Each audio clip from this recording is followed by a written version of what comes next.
when we were in Honduras, we had a night that a lot of people were in a lot of pain, and I was included in that. And we all met at the end of a church service, and I sat down, and as soon as I sat down, Greg pulled Jared aside, and they started praying for me. And it was really loud. It was towards the end of the service. There was a lot of music going, and I couldn't really hear anything that was being said.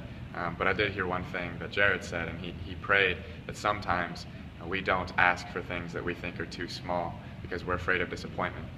And then I couldn't hear anything else he said, but that word hit me like a brick. There was exactly the thing that I needed to hear. It meant a lot of things to me, but really what it meant was that in my life, I am afraid of asking for things that I think are small, like praying for somebody's foot to stop hurting or praying to do well on a test, because I don't feel like my faith can handle the disappointment, can handle seemingly God failing in my life. What if I can't trust Him on the small things? What am I going to be able to do about the bigger things that He has for me?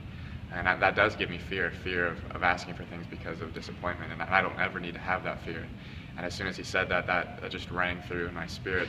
But also, praying for small things, I was afraid to do that, and I ended up putting myself into that category of things that are too small. And I do that in my life of why pray for myself to do well in a certain thing or to have favor in a certain area whenever, especially in Honduras, when we're surrounded by so much need, so much pain, so much need for Jesus in their lives.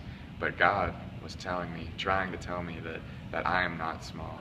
He doesn't view me as small. He views me as important. And I started to tear up, and I was crying. And I wasn't even looking for that. And I did experience healing. But as the service ended, we all got called forward. And what wanted to happen was for all of the Honduras people to get prayed for. And as Pastor Davis kind of turned the mic over to the pastor there in Honduras, he was praying for all of the missionary team. He asked that the congregation come to lay hands on us. And before he was even done saying that, the entire congregation had crowded around us and started praying just as loud as they could.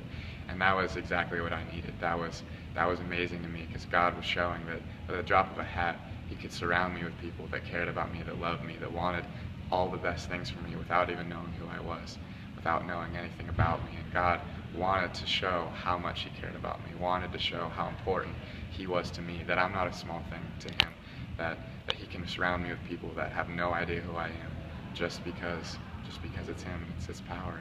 And the next day we went to the town that was having trouble, that we encountered a lot of walls with the drug wars and everything that was going on there. And after an event, we were praying for people, and we wanted people to come forward, and no one would. And eventually we were sent out to go pray for the people where they were standing.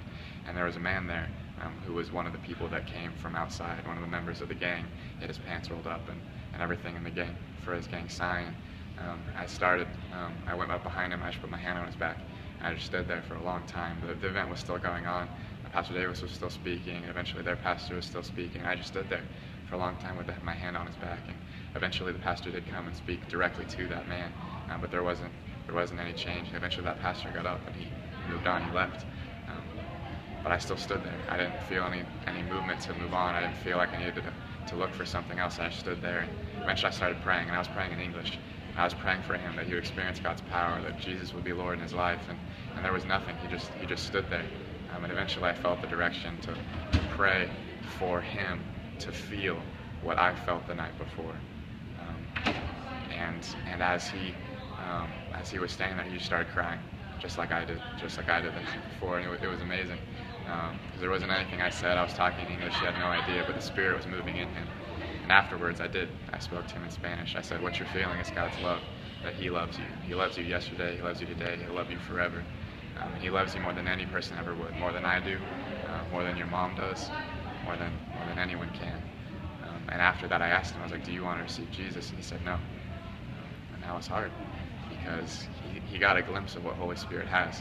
But I know that was the start, that was the seed that God's going to use as the generations move forward, as He brings that man to a place that He wants him to be.